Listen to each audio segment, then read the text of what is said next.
नमस्कार, news one India देख रहे हैं आप और आपके साथ मैं हूं अंशिका पाठक। लखनऊ में सपा अध्यक्ष अखिलेश यादव ईवीएम की सुरक्षा को लेकर बीजेपी पर बड़ा आरोप लगाया। बनारस में ईवीएम मामले पर सवाल उठाते हुए उन्होंने कहा कि क्या वजह है कि बिना सुरक्षा ईवीएम ले जाए जा रही है। अगर ईवीएम को हटाना है तो प्रत्याशी को बताएं। अखिलेश ने आगे कहा कि ये लोकतंत्र की आखिरी लड़ाई है। मैं सभी पार्टी के लोगों से कहूंगा कि लोकतंत्र बचाएं। ये लोकतंत्र के लिए बहुत खतरे का समय है। कहा कि मतगणना में धांधली की कोशिश को नाकाम करने के लिए सपा गठबंधन के सभी प्रत्याशी और समर्थक अपने अपने कैमरों के साथ तैयार रहें। युवा लोकतंत्र और भविष्य की रक्षा के लिए मतगणना में सिपाही बने। उन्होंने कहा कि अयोध्या और वाराणसी में सपा चुनाव जीत रही है, इसलिए भाजपा में खलबली है।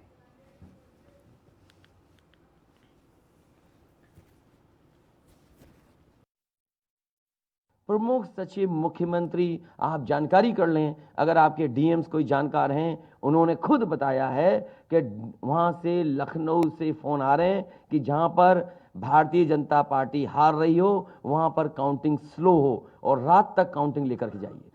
प्रमुख सचिव मुख्यमंत्री आप जानकारी कर लें। अगर आपके डीएम्स कोई जानकार हैं, उन्होंने खुद बताया है कि वहां से लखनऊ से फोन आ रहे हैं कि जहां पर भारतीय जनता पार्टी हार रही हो वहां पर काउंटिंग स्लो हो और रात तक काउंटिंग लेकर के जाइए।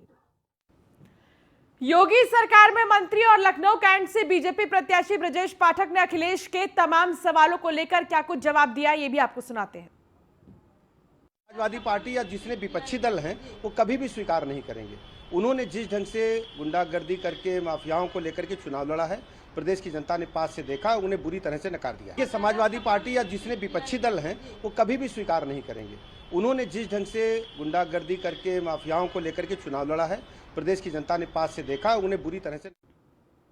तो समाजवादी पार्टी की तरफ से मतगणना को लेकर प्रदेश भर के पदाधिकारियों, खासकर सभी जिला महानगर अध्यक्ष, उपाध्यक्ष, सांसद, पूर्व सांसद, वर्तमान और एमएलए और एमएलसी को पत्र लिखकर सतर्क किया गया है। अखिलेश ने पत्र में सपा गठबंधन के समर्थन पर आभार जताते हुए लिखा कि इस बार सपा 300 के पार सीटें जीतकर प्रचंड बहुमत से सरकार बना रही है। उन्होंने लिखा है कि बीजेपी के इशारे पर कुछ प्रायोजित एग्जिट पोल भ्रम फैलाने के लिए दिखाए जा रहे हैं। उन्होंने ये भी लिखा कि बीजेपी की तमाम साजिशों की तरह ये भी साजिश का हिस्सा है। उन्होंने सोशल मीडिया पर एक्टिव होकर साथियों को सतर्क रहने के निर्देश दिए हैं।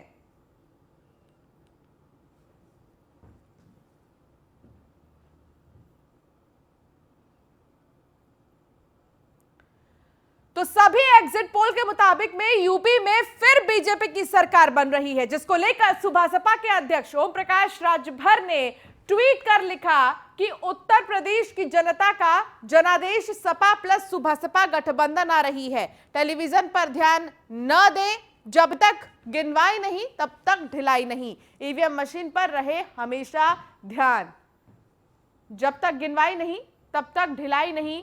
ईवीएम मशीन पर हमेशा ध्यान रहे, यह भी बोला है ओम प्रकाश राजभर ने।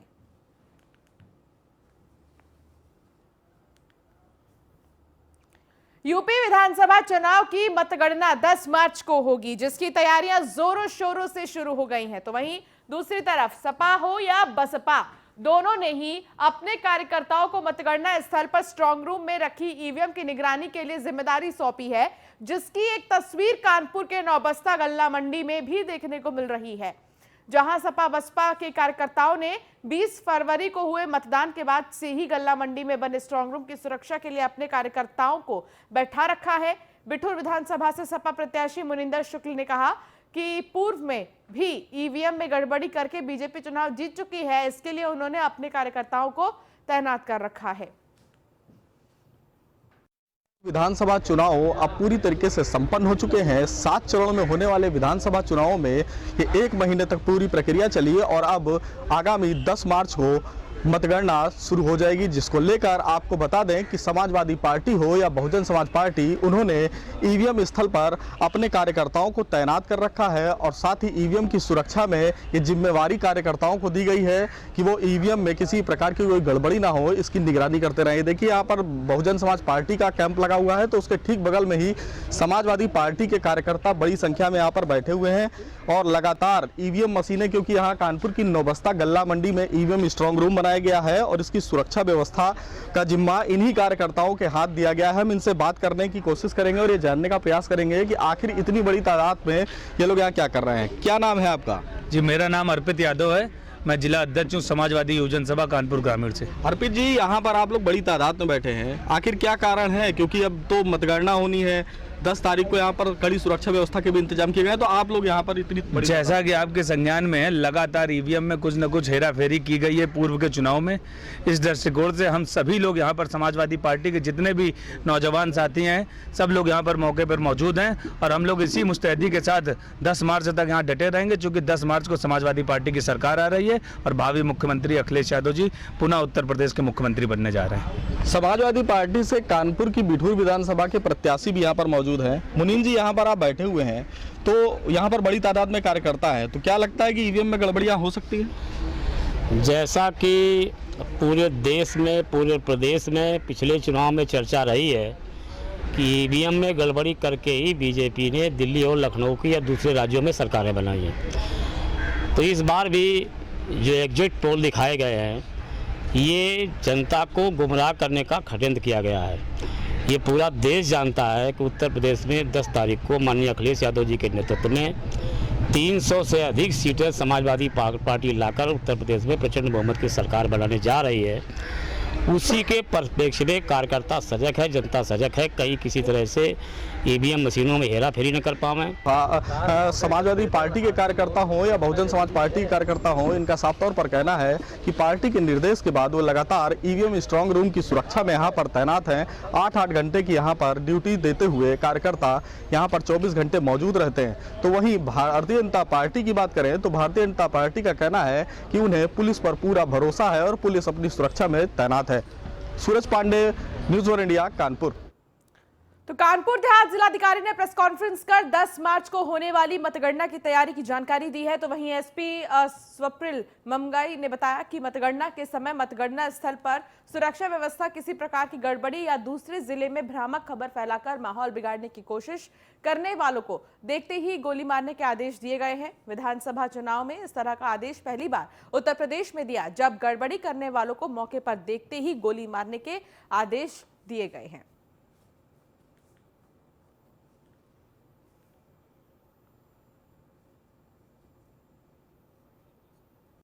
हमारा सोशल मीडिया सेलेक्टिव और सोशल मीडिया एक एक चीज़ को कैच करता है, हम तक पहुंचाता है। हम उसकी ऑन मेरिट जांच भी कराते हैं और जहाँ पे आवश्यक कार्रवाई हो वो करते हैं। लेकिन मेरी सलाह यही रहेगी कि विशेष रूप से अगले 3 दिन बड़े इम्पोर्टेंट हैं, 9 तारीख, 10 तारीख, 11 तारीख। इस दौरान कोई भी, हम सबको विश्वास रखना चाहिए।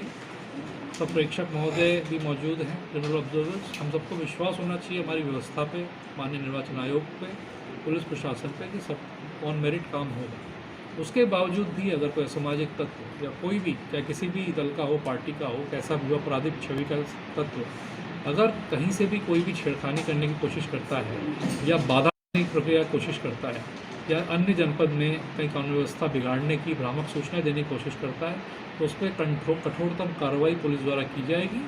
आवश्यकता अनुसार हमारे पास CPMF भी हैं और लॉ एंड ऑर्डर की ड्यूटीज अलग से लगी हैं। और कोई अगर इस तरीके की विध्वंसकारी एक्टिविटी करेगा तो देखते ही उसको गोली मारने का आदेश हमारे द्वारा दिया जाएगा। जालौन में मतगणना की तैयारियां पूरी हो चुकी हैं। जिले की डीएम प्रियंका निरंजन ने मतगणना स्थल का जायजा लिया। उरई के नवीन गल्ला मंडी परिसर में बनाया गया है मतगणना स्थल। तीनों विधानसभाओं में 40 प्रत्याशियों के भाग्य का फैसला होगा।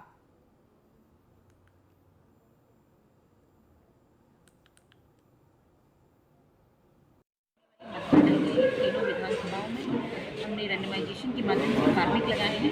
तीनों विधानसभाओं में, प्रत्येक विधानसभा में हमने 76 कार्मिक लगाए हैं। 14 EVM काउंटिंग टेबल पर और 2 पोस्टल बैलेट काउंटिंग टेबल पर। इसके एक तो DTPS की स्कैनिंग के लिए 3 टेबल लगाई गई हैं और RO की भी एक टेबल लगाई गई है, एक्सेल शीट और साथ ही साथ ऑनलाइन फीडिंग भी इनको प्रत्येक विधानसभा में प्रत्येक राउंड की डिक्लेरेशन के साथ की जाएगी। मेरठ विधानसभा चुनाव में मतगणना को लेकर सुरक्षा व्यवस्था चाक चौबंद कर दी गई है। प्रत्याशियों के विजय जुलूस पर प्रतिबंध रहेगा। साथ ही मतगणना स्थल पर लाइसेंसी असलहा लेकर आने पर भी रोक रहेगी। हर्ष फायरिंग करने वालों पर जानलेवा हमले का मुकदमा दर्ज होगा। साथ ही लाइसेंस निलंबन की कार्रवाई भी की जाएगी। बता दें कि मार्च को हापुड़ रोड स्थित मंडी समिति और कृषि विश्वविद्यालय में मतगणना स्थल बनाए गए हैं। दोनों मतगणना स्थल को 5 जोन और 12 सेक्टर में बांटा गया है। प्रत्येक सेक्टर की जिम्मेदारी सीओ और एक प्रशासनिक अफसर तथा जोन में एएसपी को लगाया गया है। 4 कंपनी पैरामिलिट्री फोर्स और 3 कंपनी पीएसी के जवान भी तैनात रहेंगे।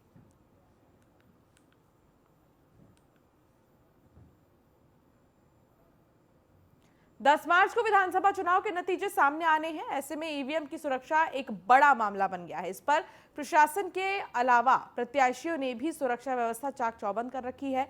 संभल में ईवीएम पर कड़ी निगरानी रखी जा रही है। तो वहीं आपको बता दें कि एसपी आरएलडी गठबंधन के चंदौसी प्रत्याशी और उनके समर्थक निगरानी कर रहे हैं। 10 मार्च तक के लिए स्ट्रांग रूम के बाहर डेरा डाले हुए हैं। सपा और आरएलडी प्रत्याशी योगेश वर्मा ने बताया कि शिफ्ट बनाकर ईवीएम पर निगरानी रखी जा रही है।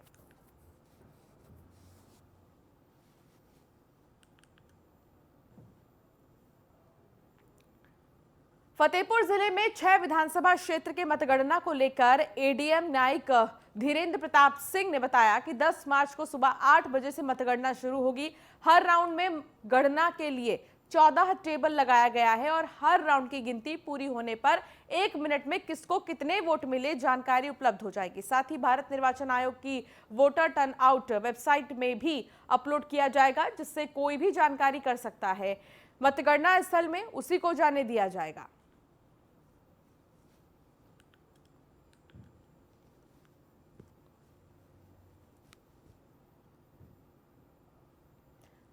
तो वहीं लखनऊ में हमारे संवाददाता ने निषाद पार्टी के अध्यक्ष संजय निषाद से खास बातचीत की। इस दौरान उन्होंने एग्जिट पोल को लेकर कहा कि एग्जिट पोल नहीं, एग्जैक्ट पोल है।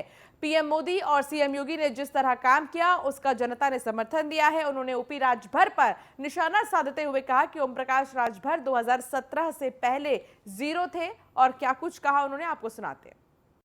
बीजेपी ने 2022 के इलेक्शन में 2 पार्टियों के साथ गठबंधन किया, जिसमें से एक है निषाद पार्टी। हमारे साथ हैं निषाद पार्टी के राष्ट्रीय अध्यक्ष डॉक्टर संजय निषाद, जिनसे पूछेंगे कि एग्जिट पोल आ रहे हैं, भारतीय जनता पार्टी और उसके गठबंधन को पूर्ण बहुमत की सरकार दिखा रहे हैं ज्यादातर एग्जिट पोल, वो क्या सोचते हैं? डॉक्टर साहब, सबसे पहला सवाल, जिस तरीके से आप बीजेपी के साथ आए और पहला जो अभी आपने इलेक्शन लड़ा उसमें जो एग्जिट पोल्स आ रहे हैं, लगभग सभी एग्जिट पोल कह रहे हैं कि भारतीय जनता पार्टी और उसके गठबंधन की सरकार बन रही है। नाविक जिस नाव सवार होता है वो निश्चित रूप से मझधार पार करता है और ये हमारे 18% आबादी है। राष्ट्रभक्ति के लिए इन्होंने मुगलों और अंग्रेजों को मौत के घाट उतारा था, राम को पार उतारा था, निषाद राज की सेना से श्रीलंका पर विजय प्राप्त किया था, रावण का वध हुआ था। तो जब से निषाद राज की सेना आ गई 2019 में आपने देखा होगा सपा बसपा का बहुत बड़ा गठबंधन था, फिर भी निषाद पार्टी डॉक्टर संजय मोदी के साथ आई, ऐतिहासिक जीत आई। उसी तरीके से ये एग्जिट पोल नहीं, एग्जैक्ट पोल है, इसे कह सकते हैं आप। और जनता ने मोदी योगी उनकी नीतियों की वजह से वोट दिया है। गांव में जो खाद्यान्न पहुँचे हैं, मकान पहुँचे हैं, बिना भेदभाव के पैसे पहुँचे हैं, बिना उनको इलाज दिया, आयुष्मान कार्ड में सबको न्याय दिया है, जो सुशासन था उसके लिए। तो ये सब कुछ धरातल पर उतारने के नाते अब जिस गाड़ी का ड्राइवर ठीक से गाड़ी चलाए तो उस पर सवारी क्यों नहीं बैठेगी, लटक के चली जाएंगी। तो मोदी योगी की जो डबल इंजन की सरकार थी उसमें दोनों ड्राइवर ठीक ढंग से ड्राइविंग करे तो उतर गए। और जिस ड्राइवर को ऊपर से उतर गए हैं सपा बसपा, उनकी ड्राइविंग अगर सही रहती तो कहीं उतर जाते वहाँ से। अब उतर गए हैं तो उन्हें याद रहता भैया यही ड्राइवर है, इस गाड़ी पर कैसे बैठेंगे, उनको खाली जाने दो, हमारा जो ड्राइवर ठीक से आंक रहा है उसी के साथ रहना है। क्या माना जाए, अब अगर सरकार आपकी बन रही है जैसा कि एग्जिट पोल कह रहे हैं, 2 दिन बाद परिणाम सामने होंगे, तो ऐसी स्थिति में संजय निषाद की भूमिका नई सरकार में क्या होगी? जिताने में मेरी भूमिका है तो सरकार चलाने में भी मेरी भूमिका रहेगी और निश्चित रूप से। और भारतीय जनता पार्टी बड़े भाई हैं, हम छोटे भाई हैं। ये भूमिका डिप्टी सीएम तो नहीं? निश्चित रूप से उनके बड़े भाई हैं, वो हैं, हम छोटे भाई हैं हाँ, भारतीय जनता पार्टी एक चाय वाले बेटे प्रधानमंत्री बनाते हैं तो निषाद राज के बेटे हम हैं, और हम राम कभी निषाद राज से मिले तो शांति आई थी। मैं मोदी गले लगाए हैं, योगी जी गले लगाए हैं, और निश्चित रूप से वो लाए हैं तो निश्चित रूप से कोई न कोई सम्मान जो जिम्मेदारी देंगे उसे हम निर्वहन करेंगे। जो विधायक जीत कर आ रहे हैं उनके लिए क्या मांग करेंगे? निश्चित रूप से उनके लिए भी, क्योंकि जो पार्टी अपने कार्यकर्ता अपने पदाधिकारियों की भागीदारी सुनिश्चित करती शासन, वही अपने समाज के लिए भाग दिला पाती, उनका हिस्सा दिला पाती है। तो निश्चित रूप से अपने पार्टी के कार्यकर्ताओं के लिए भी हम उनके लिए लड़ाई लड़कर उनको भी हिस्सेदारी दिलाएंगे। माना जाए कि जो एग्जिट पोल दिखाए जा रहे हैं ये सब परिणाम में बदल जाएंगे 10 तारीख को। लगभग एग्जैक्ट पोल है वो, एग्जिट पोल नहीं है। 2-4 सीटें इधर उधर हो सकती, पर एक मान के चलो कि अभूतपूर्व इस बार निर्णय होगा, अभूतपूर्व विजय होगा। बिल्कुल, ये हैं डॉक्टर संजय निषाद जो बता रहे हैं कि किस तरीके से उन्होंने और उनके जो गठबंधन के दल थे, चाहे अपना दल रहा हो या भारतीय जनता पार्टी, काम किया है, लोगों के लिए काम किया है, और काम की वजह से आज वो दोबारा इतनी बड़ी जीत के साथ जा रहे हैं। और जहां तक एग्जिट पोल का सवाल है वो एग्जैक्ट पोल है, और आने वाली सरकार में उनकी भूमिका क्या होगी वो उनके बड़े भाई तय करेंगे, क्योंकि वो छोटे भाई हैं भारतीय जनता पार्टी के। कैमरामैन अमित शाहानी के साथ मैं इसके Vajpayee, news 1 India. News 1 India से खास बातचीत करते हुए सुभासपा प्रमुख ओम प्रकाश राजभर ने कहा कि एग्जिट पोल पूरी तरह से झूठ है। एग्जिट पोल उसी तरीके का जैसे पीएम का 15 लाख का वादा। 10 मार्च को नतीजे आएंगे, जनता का फैसला सबके सामने होगा। सुनिए क्या कुछ कहना था उनका। उत्तर प्रदेश में 7 चरण के विधानसभा चुनाव संपन्न हो चुके हैं, और जो एग्जिट पोल आए हैं उसमें बीजेपी और उसके गठबंधन को बहुमत दिखाया जा रहा है। हमारे साथ हैं ओम प्रकाश राजभर जो कि समाजवादी पार्टी गठबंधन के बड़े घटक दल हैं। उनसे हम पूछते हैं किस तरीके से देखते हैं वो इन एग्जिट पोल्स को।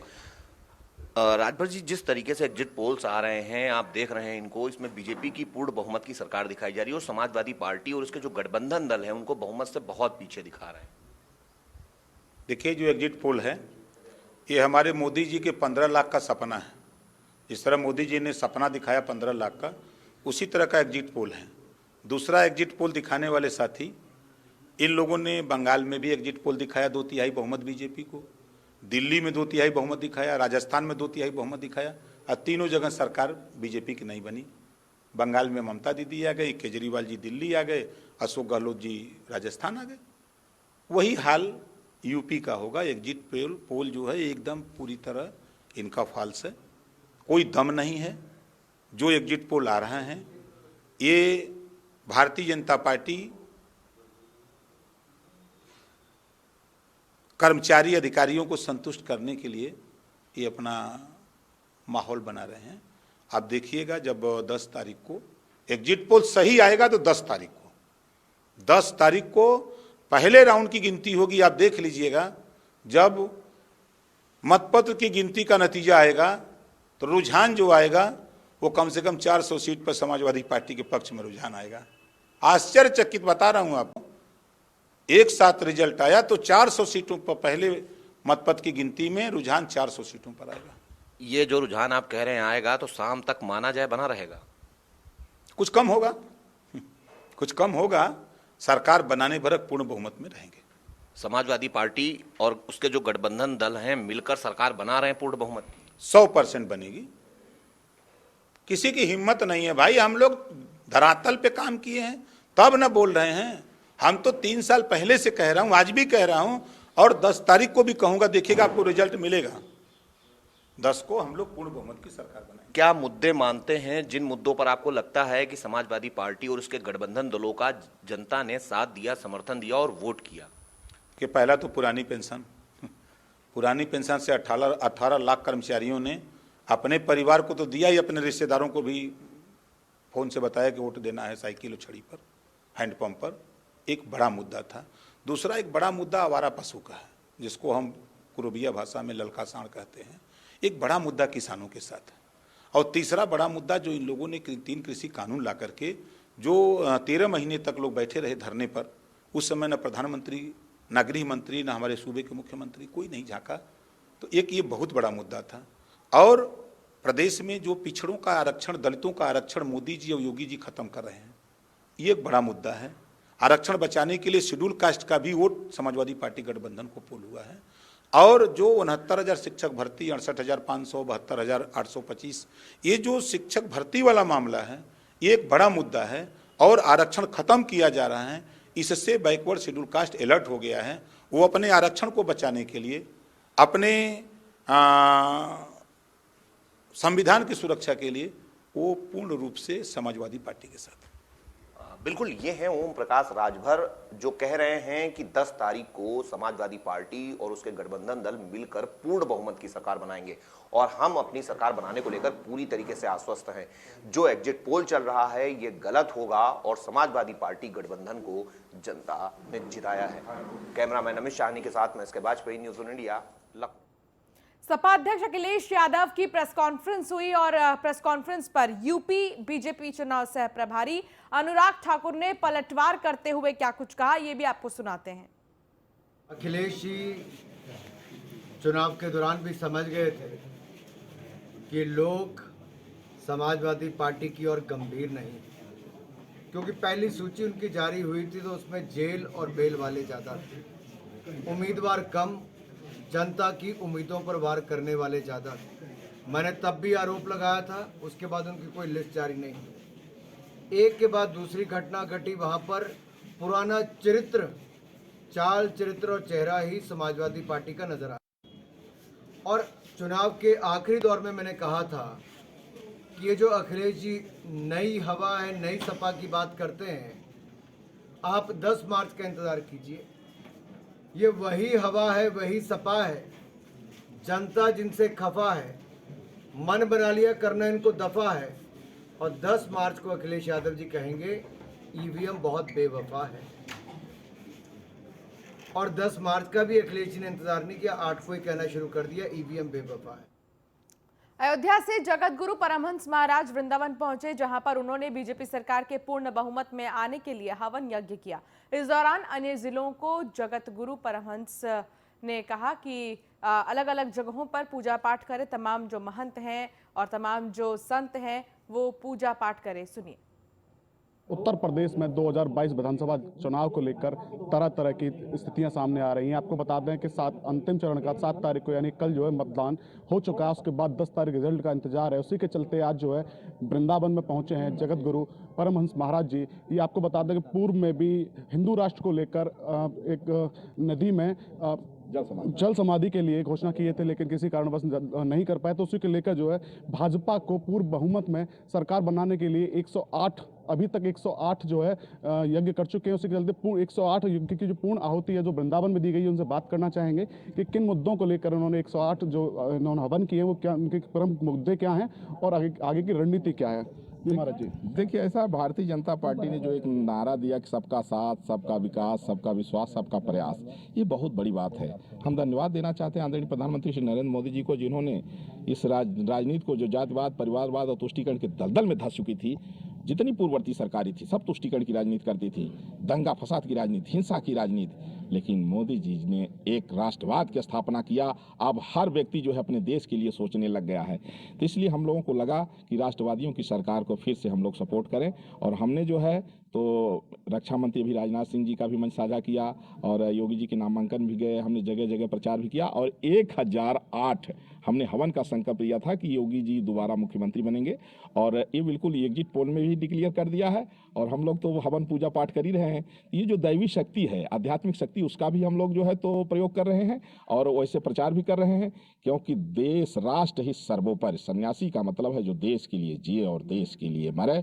इसलिए देश को बचाने के लिए, देश की संस्कृति को बचाने के लिए हम लोग अपने प्राणपण से लगे हैं और सरकार तो बनी रही है। इसके बाद हम लोगों का प्रयास है कि जनसंख्या नियंत्रण कानून, समान नागरिक संहिता जल्दी से जल्दी लागू हो, भारत हिंदू राष्ट्र बने और ईसाई मुसलमानों की नेशनलिटी खत्म हो, या तो ये घर वापसी कर लें क्योंकि पहले सभी इनके पूर्वज हिंदू थे, और नहीं तो अगर इनको हिंदुओं से नफरत है तो जहां चाहे ये, चाहे पाकिस्तान चले जाए, बांग्लादेश चले जाएं, जहां इच्छा हो चले जाएं, या गुलाम बन के रहेंगे या घर वापसी करके रहेंगे, लेकिन ईसाई और मुसलमान यहाँ नागरिक बन के भारत की धरती पर नहीं रहेंगे। सपा अध्यक्ष अखिलेश यादव के ईवीएम सुरक्षा को लेकर सवाल उठाने पर यूपी के डिप्टी सीएम केशव प्रसाद मौर्य ने क्या कुछ कहा, ये भी आपको सुनाते हैं।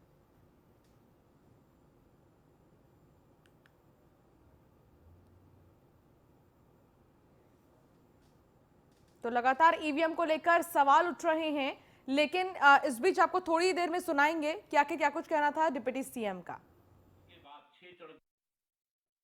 7 चरण के चुनाव संपन्न हुए 7 तारीख को, और उसके बाद 6 चरण के जो पीछे के चुनाव संपन्न हुए, उस समय श्री अखिलेश यादव जी ने ऐसा कोई आरोप नहीं लगाया।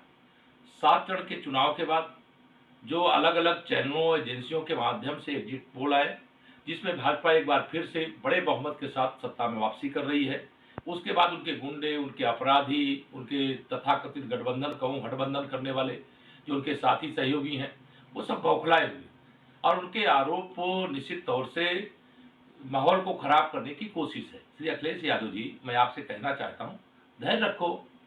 10 तारीख को मतगणना होगी और मतगणना के बाद जो भी ईवीएम मशीन के अंदर जनता ने अपने मताधिकार का प्रयोग करके भेजा होगा वो सामने आ जाएगा। किसी अधिकारी के ऊपर आरोप लगाना, आयोग के ऊपर आरोप लगाना यह शोभा नहीं देता है। उत्तर प्रदेश में पहली बार शांतिपूर्ण ढंग से चुनाव कराने के लिए मैं सबसे पहले चुनाव आयोग को, पुलिस और प्रशासन को और जनता का धन्यवाद करता हूँ। लेकिन श्री अखिलेश यादव जी, आपने यह भी करने की आवश्यकता नहीं समझी। आपने लोकतंत्र को बचाने के लिए आखिरी चुनाव बताया और इसके खिलाफ क्रांति करने की बात कही। अरे परिवारवाद की राजनीति करने वाले श्री अखिलेश यादव जी, भारतीय जनता पार्टी लोकतंत्र की रक्षक है, परिवारवाद से बचाने की रक्षक है, गुंडों, अपराधियों, माफियाओं से बचाने की कोशिश किया है। इसके कारण आज उत्तर प्रदेश का एक अच्छा माहौल है। लोग सुरक्षा चाहते हैं, लोग विकास चाहते हैं, गरीबों के साथ जो योजनाएं उन तक पहुंचनी चाहिए डबल इंजन की सरकार के माध्यम से जो लगातार पहुंची है, उससे लोग खुश हैं। इसलिए भारतीय जनता पार्टी और गठबंधन के हमारे प्रत्याशियों को। और चलिए फिलहाल इस बुलेटिन में इतना ही। आप बने रहिए न्यूज़ 1 इंडिया के साथ। नमस्कार।